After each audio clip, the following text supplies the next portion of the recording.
Hello and welcome to another Howl broadcast brought to you by the Prairie Ridge News Team. Today is Wednesday, November 10th, 2021. I'm Dimitri Vuyadinov. And I'm Preves. Let's get right into the news! PR Math Team is still looking for new members. Meetings are every Wednesday from 3 to 4 in N106. See Miss Body with questions. Last week, Mrs. Stantesi led the astronomy club during the stargazing session by the tennis courts. The group used telescopes to spot celestial objects in our solar system. Thanks to some fancy equipment, they were able to take beautiful pictures, including an image of Jupiter and 4 of its moons. If you're interested in joining, please reach out to jstantesli at d155.org.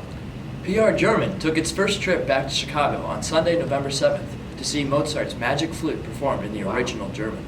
I know, very nice.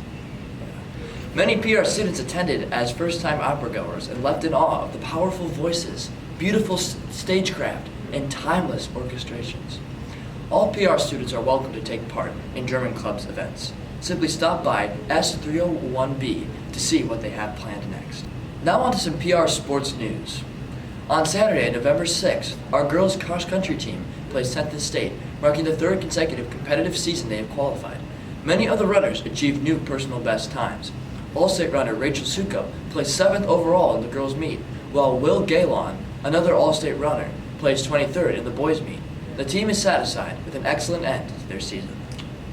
Last Friday, the football team earned another playoff victory, swiftly beating a once undefeated Wakanda 49-20. PR got an early start, scoring during the first drive in 7th place. After one half, the Wolves had already run for 343 yards over 31 carries. Both Tyler Vasey and Zach Benson rushed for triple-digit yards before halftime, with 108 and 104 yards respectively. PR employed subs in the second half as to drastically put a running clock into play. Out of many offensive highlights during the game, a 54-yard touchdown pass from QB Mason Lapp to Noah Solis proved most exciting, reminding Wakanda that PR can do more than just rush the football. Once again, the Wolves showed how many weapons they have on offense, especially speed. According to Coach Pecoraro, Solis ran a 4.6-second 40-yard dash during gym class, which is non-official time, or over 20 miles an hour. PR will now advance to the quarterfinals as the 6A bracket, facing the 6th seed, Lake Forest, on Saturday. Depending on the results of another quarterfinal game, PR will either play CLC or Cary Grove in the semifinals when they beat Lake Forest. Friday's theme is Whiteout. Our superfan leaders encourage everyone to join the fun at Lake Forest at 1 p.m. on Saturday to cheer on our Wolves to another playoff victory. What was your 40-yard dash, Grant? I think I ran about a 5 flat, but if my hamstring wasn't as tight, I could get it down to a 4.8. How about you? For sure. I ran about a 5.5. It's not terrible. Now for a news team update. Thank you, Mr. Stasny and college and career writing seniors for submitting their stories about student life during the pandemic for our news site, prwolfprints.com. Kara Pelican and Abby Dittmer's narratives are available now. Look for Everything Has Changed and Confined in our features section. If you're a Marvel fan, you'll want to read Elena Ackerberg's Everything You Need to Know About Marvel's Phase 4 in prwolfprints.com entertainment section. Subscribe to Wolf Prints wherever you listen to podcasts. PR's news team show includes Etc., Between the Lines, and Financial Festivities, available on Spotify and the PR Wolf Prints YouTube channel. Be on the lookout for upcoming episodes featuring freshman baseball coach Eric Jacobowski and student athlete Brayden Thielander. Want to start your own podcast? You should start your own podcast. Come up with an original idea and outline to share with Mrs. Bland in the library. That wraps up our local PR coverage today. Thank you, teachers, for showing our video in your class. And now, let's get into some news beyond Prairie Ridge.